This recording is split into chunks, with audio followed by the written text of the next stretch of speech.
Alright guys, the second part of 5152 notes really deals with the unit circle in its entirety, okay? I took the liberty of drawing our special angles in the first quadrant prior to the video.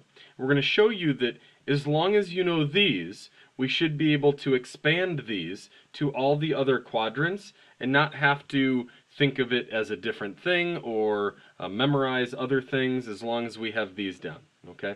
So first things first, 30 degrees has a terminal point of root 3 over 2 comma 1/2. What that means is cosine of 30 is root 3 over 2. Sine of 30 is 1/2. That's something we've known for a long time.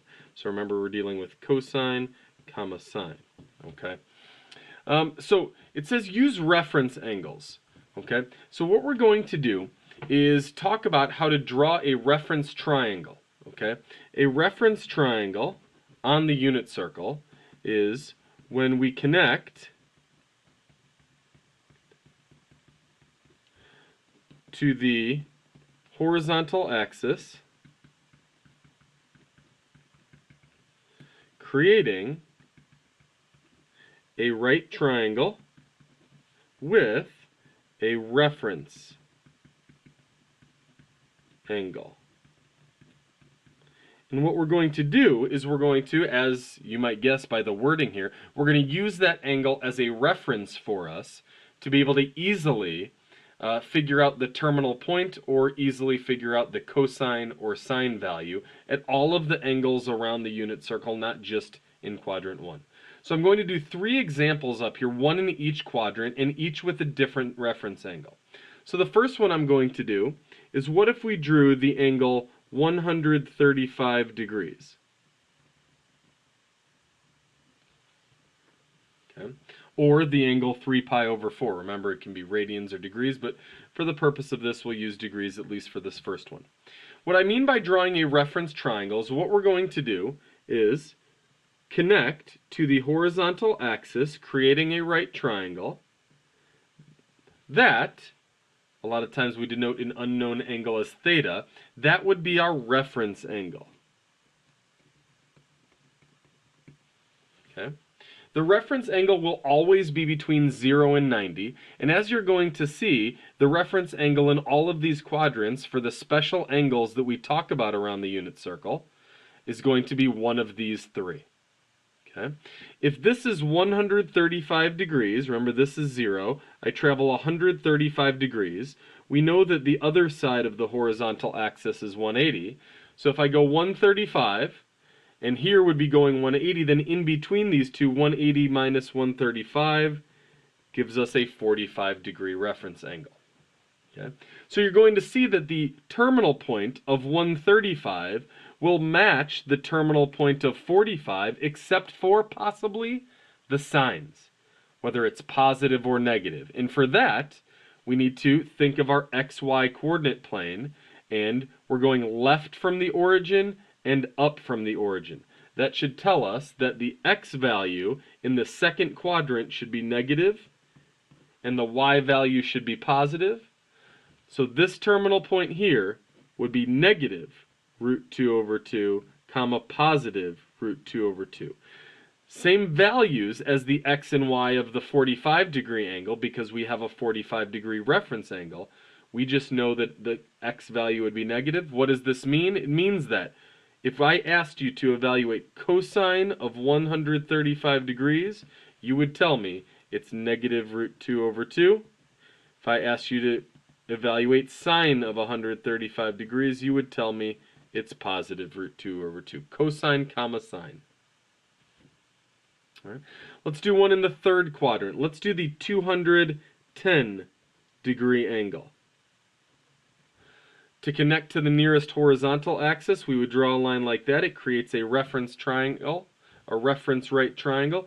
0 to 180 plus another how many gets me to 210. Our reference angle would be 30 degrees. Okay. 30 degree reference angles and 30 degree triangles have an x value of root 3 over 2 and a y value of 1/2, or a cosine of root 3 over 2 and a sine of 1/2. Same thing here, but we just need to think of its signs. In the third quadrant, we're going left from the origin and down from the origin. The third quadrant, we should have 2, negative values, which means if I asked you to evaluate cosine of 210 degrees, you would tell me that it's negative root 3 over 2. If I asked you to evaluate sine of 210, you'd tell me it's negative 1/2. And last but not least, let's actually use a radian measure here. Let's do 5 pi over 3 angle. Okay.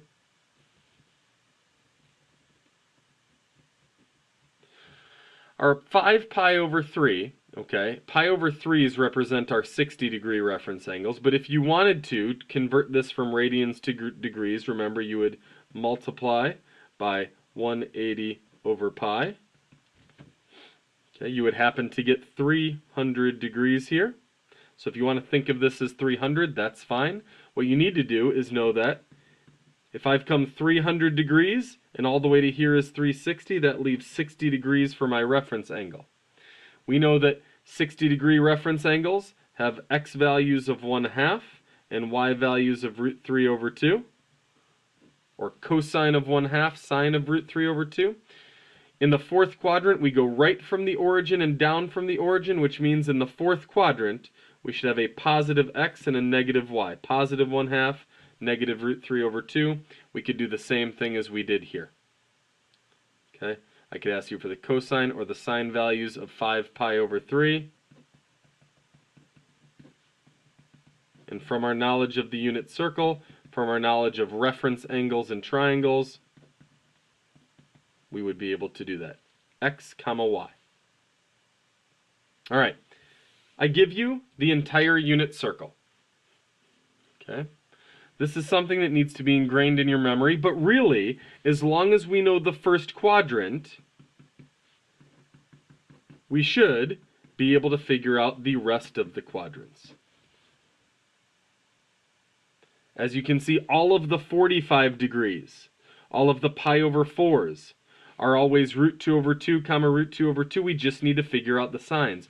All the 30 degrees, or the pi over 6's, all root 3 over 2 comma negative or comma 1/2. Just figure out the signs. All the 60 degrees, or the pi over 3's, all 1/2 comma root 3 over 2. Just figure out the signs.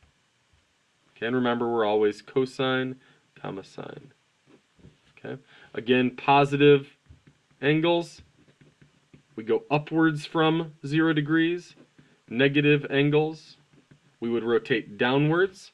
One rotation is 360, a second rotation is 720. Remember we talked about those coterminal angles. All right, let's turn the page.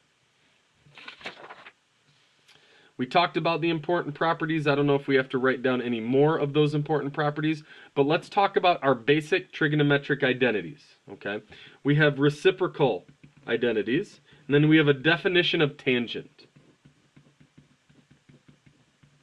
I know we define tangent as opposite over adjacent, okay? And for that reason, tangent is opposite over adjacent. On the unit circle, our opposite side, that's really the y coordinate. Our adjacent side is the x, or you can think of tangent as sine over cosine. Okay, so our first identity, tangent, can be defined as sine over cosine. Let's see how that would work.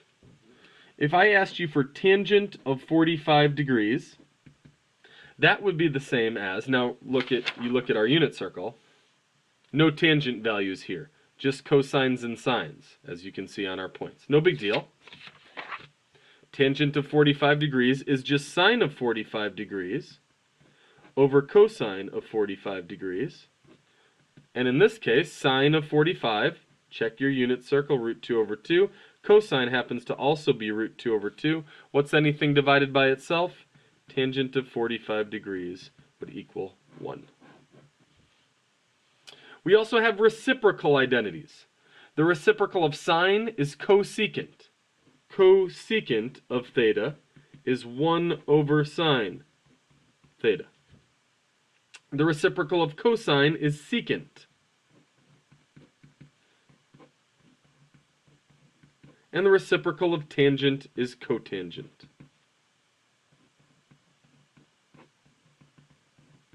This is cosecant, secant, and cotangent.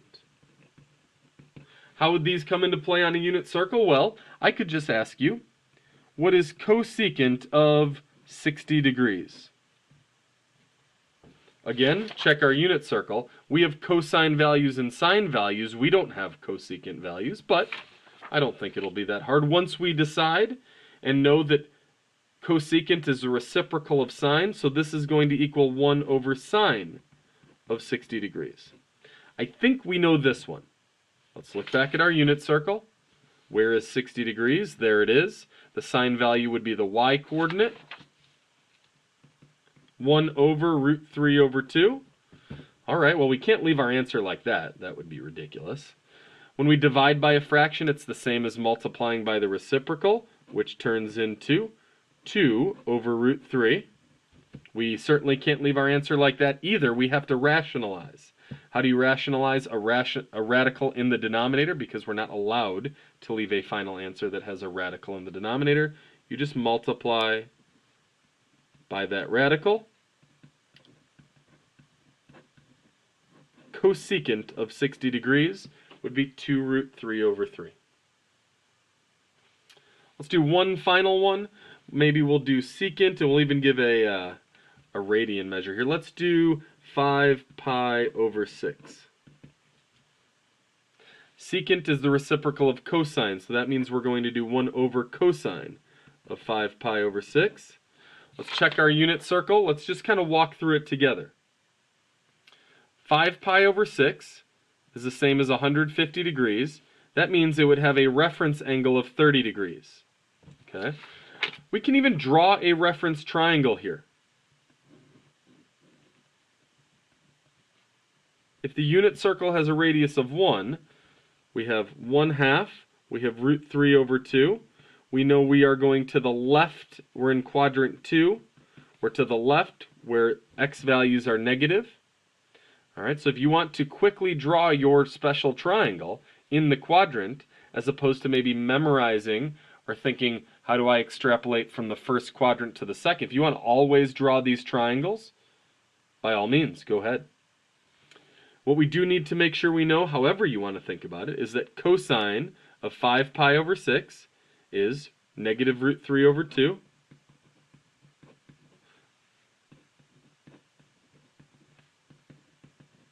It won't always turn out to 2 root 3 over 3, but it does in these cases. Okay. What are we going to expect you to do at the end of this section, 5.1 and 5.2? We expect you to be able to evaluate for any of the 6 trig functions, any angles around the unit circle. Whether you want to draw reference triangles every single time we ask you something, great. Whether you want to kind of memorize in a way the first quadrant and then be able to use reference angles to basically extrapolate those into these quadrants and just have to think about the signs, positive or negative, awesome. Okay, however you want to come up with that, we want to be able to ask you for sine, cosine, tangent, cosecant, secant, cotangent of any of these degrees or radian measures, and if you be able to evaluate that. What else would we expect you to do? Be able to talk about coterminal angles, so you know that 30 degrees, or pi over 6, would have the same terminal point as 390 degrees, or 13 pi over 6. Adding 360 or adding 2 pi. Just another revolution around the unit circle. Okay? We want you to be able to understand the identities. I think we're in good shape here. Okay? 5.1, 5.2, an introduction to the unit circle, and basically an introduction to how you evaluate trig functions of these special angle measures. Okay? And we'll do a lot of practice with this, and your practice over the weekend will also deal with a lot of this.